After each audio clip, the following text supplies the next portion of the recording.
किस्मत ने कहा बस अब यहीं तक। किस्मत ने कहा बस अब यहीं तक, लेकिन मैंने कहा अभी और जान बाकी है।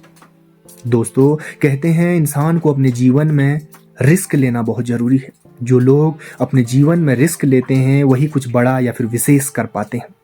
दोस्तों, वैसे तो मैंने भी अपने जीवन में बहुत सारे रिस्क लिए, लेकिन आज जो मैं आपको बताने जा रहा हूं वो मेरे जीवन का सबसे बड़ा रिस्क है। दोस्तों, वो क्या था, आइए जानते हैं इस वीडियो के माध्यम से। लास्ट तक जरूर देखिएगा।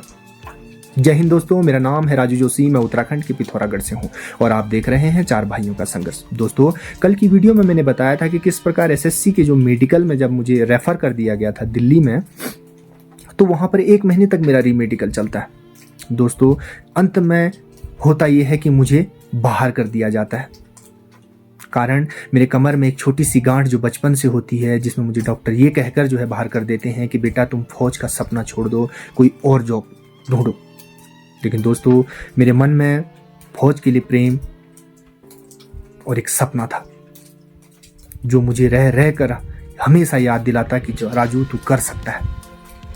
खैर, उसके बाद जब मैं बाहर आता हूं तो मेरे मन में तरह तरह के ख्याल आते हैं कि अगर मैं फौज में ही भर्ती नहीं हो सकता तो मैं जी कर क्या करूंगा। मेरे मन में ख्याल आता है कि मैं आत्महत्या कर लेता हूं। लेकिन दोस्तों, उस समय का एक फैसला मैंने अपनी माँ को किया। वो कॉल ना किया होता तो दोस्तों शायद मैं आज आप लोगों के बीच नहीं होता। मेरी माँ की कही उस समय की वो कुछ बातें जिनने मेरा जीवन ही नहीं बचाया, बल्कि मुझे आगे चलकर बहुत सारी सफलताएं दिलाई। दोस्तों, आज मैं आपको बताऊंगा कि उसके बाद जब मैं घर आया तो कुछ दिन तक मैं चुपचाप बैठा रहा। लेकिन फिर मैंने सोचा, जब मैंने इतनी मेहनत कर ली है तो एक आखिरी प्रयास और क्यों ना करूं। जब मैंने सारा कुछ फ्लैट फुट ठीक कर लिया, इतनी रनिंग बना ली, वेट घटा लिया, पढ़ाई कर ली, तो एक चीज, क्या मैं ये नहीं कर सकता? दोस्तों, मैंने सोच लिया था कि मैं अब जो है अपने इस गांठ का ऑपरेशन कराऊंगा, चाहे भले जो हो। लोग कहते थे कि ये इस कमर का अगर तुम ऑपरेशन कराओगे हो सकता है तुम हमेशा बेड पे ही लेटे रहो या तुम्हारी कमर में कोई प्रॉब्लम हो जाए। लेकिन दोस्तों, मैंने किसी की नहीं सुनी, क्योंकि मैंने कहा ये लेबरी करके या फिर ये नॉर्मल जीवन को जी के अपने सपनों को पूरा किए बिना मैं ऐसे तो हार नहीं मान सकता। मैंने कहा ये प्रयास भी मैं करूंगा, बाकी ऊपर वाला जो चाहेगा। दोस्तों, मैं घर में बताकर जो है एक रोज हल्द्वानी चला गया।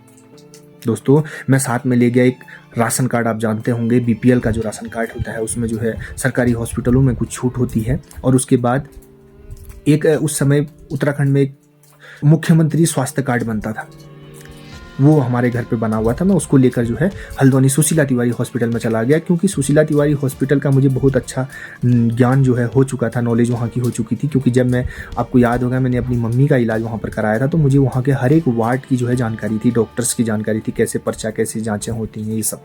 तो दोस्तों, मैं वहीं गया। मैं आपको सबसे बड़ी बात बताने जा रहा हूँ, उस समय मेरी जेब में महज 1-2 हज़ार रुपये भी नहीं थे। ऐसे कुछ 1400-1500 रुपये रहे होंगे। दोस्तों, मैं उतने रुपये लेके उस हॉस्पिटल में चला गया। जब मुझे जांच के लिए कुछ ज़रूरत पड़ी तो मैंने कुछ पैसे दाएं बाएं से अरेंज किए, कुछ बुआ ने मदद की। दोस्तों, उस समय आप ये समझिए मैं एक ऑपरेशन करने के लिए गया हूँ, लेकिन मेरे पास जेब में पैसे नहीं थे।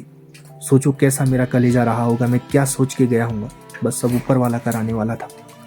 दोस्तों, जाँचें होती हैं, एक MRI होता है, मेरा स्वास्थ्य कार्ड लग जाता है दोस्तों, तो मुझे सारी चीज़ें वहाँ पर जो है फ्री में ही लगभग जांचें हो रही थी, जो जांचें अंदर से होती थी सारी। तो लगभग एक बार एक्सरा हुआ, उसके बाद MRI हुआ दोस्तों।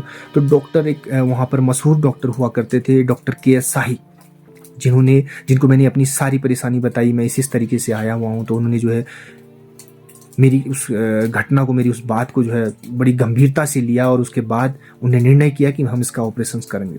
तो दोस्तों, उसके 2 हफ्ते के बाद उन्होंने जो है ऑपरेशन की डेट जो है तय की, और उसके कुछ दिन पहले मुझे बताया कि आप ऑपरेशन के पहले दिन अपने घर से किसी ऐसे व्यक्ति को बुलाएं जो आपसे ब्लड रिलेशंस रखता हो, जिससे आपका खून का रिश्ता हो, जो ये जिम्मेदारी ले सके कि अगर आपके साथ किसी भी प्रकार की परेशानी आती है ऑपरेशन के दौरान, जिसकी जिम्मेदारी वो लें, उसमें साइन करने के लिए एक व्यक्ति चाहिए होता है। तो दोस्तों, उसी दिन मैंने पहले दिन बड़े भैया को घर से बुलाया, अपने बड़े भाई को, और वो आए और उन्होंने साइन किया। दोस्तों, तो सोचिए कितनी हिम्मत रही होगी जब मैं अकेला उस हॉस्पिटल में अपना ऑपरेशन कराने के लिए घूम रहा था। खैर, ऑपरेशन का दिन आता है दोस्तों, सुबह से शाम तक, क्योंकि आपको पता है उस दिन भूखा रहना पड़ता है। शाम को मेरा ऑपरेशन होता है। मैं बड़ा डरा होता हूँ कि क्या होगा, कैसे होगा। लेकिन दोस्तों, लगभग 1 घंटे तक ऑपरेशन चलता है और फाइनली मेरा ऑपरेशन सक्सेसफुली हो जाता है।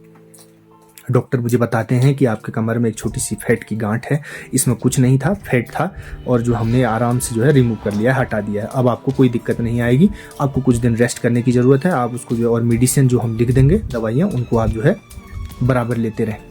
तो दोस्तों मैंने डॉक्टर के बताए अनुसार जो है वहाँ पर लगभग मुझे 22 दिन जो है वहाँ पर एडमिट रखा गया, क्योंकि घाव जब तक पुराना नहीं होता या टाँके नहीं करते तब तक डॉक्टर जो है डिस्चार्ज नहीं करते हैं। तो लगभग 22 दिन उन्होंने मुझे हॉस्पिटल में रखा। तो अब मैं थोड़ा सा ठीक था, मेरे टाँके भी जो है कटने को थे। तो दोस्तों उसके बाद मैंने अपना डिस्चार्ज करवा लिया और डॉक्टर्स ने 2 महीने की दवाई लिखी, क्योंकि मैंने उनको बताया कि मैं जो है अभी नहीं आ पाऊँगा, मैं पहाड़ चले जाऊँगा सीधे और मुझे अपनी तैयारी भी करनी है। लेकिन डॉक्टर्स ने कहा था कम से कम 6 महीने आप बेड रेस्ट करना, जो तब जाके ही तुम्हारा जो है ये ठीक होगा, अदरवाइज जो है दिक्कत आ सकती है। तो दोस्तों वो क्या किया वो तो मैं बाद में बताऊंगा, लेकिन उस समय मेरे लिए सबसे बड़ी परेशानी थी दवाइयों का, क्योंकि 2 महीने की डॉक्टर्स ने दवाई लिखी थी, कुछ तो अंदर से मिल गई, लेकिन जो बाहर से दवाई लेनी थी मल्टीविटामिन्स वगैरह, दोस्तों मैं वो नहीं खरीद पाया। मेरे पास 5-6 दिन की दवाई मैं खरीद पाया, क्योंकि मेरे पास पैसे नहीं थे। उस समय का वो दिन मैं कभी भूलता नहीं हूँ, ऐसा दिन किसी के जीवन में ना आए। दोस्तों ऑपरेशन तो जैसे तैसे हो गया था, लेकिन उस समय दवाई के लिए पैसा ना होना कैसा रहा होगा आप सोच सकते हैं। खैर उसके बाद मैं घर आता हूँ और जो है कुछ दिन घर में रेस्ट करता हूँ। तो अब मैं पहले से ठीक था और जो है मेरी गांठ भी जो है रिमूव हो चुकी थी। तो अब मुझे एक उम्मीद आ गई थी कि यार भगवान तो होते हैं, और सबसे मेरे लिए तो सबसे बड़े भगवान उस समय वो डॉक्टर थे जिन्होंने मेरा जो है सफलतापूर्वक मेरा ऑपरेशन कर दिया था। दोस्तों अब मुझे लग रहा था कि अब तो शायद कोई बैरियर नहीं है, अगर मैं अब अच्छी से एक बार मेहनत करूंगा तो मैं ज़रूर सफल हो जाऊंगा।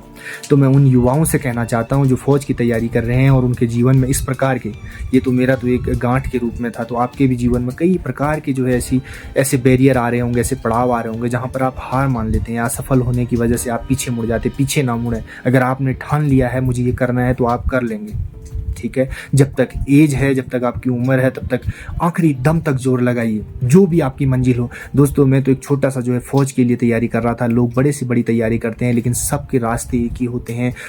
अगर सभी जगह एक चीज़ चाहिए तो वो होती है कंसिस्टेंसी।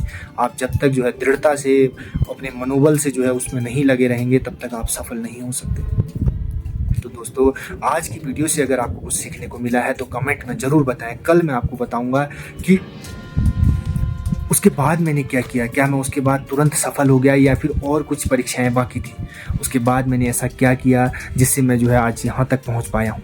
दोस्तों उसके बाद कितना समय लगा वही सब मैं जो है कल की वीडियो में बताऊँगा। आज के लिए इतना ही। आपका दिन शुभ हो, मंगलमय हो। जय हिंद।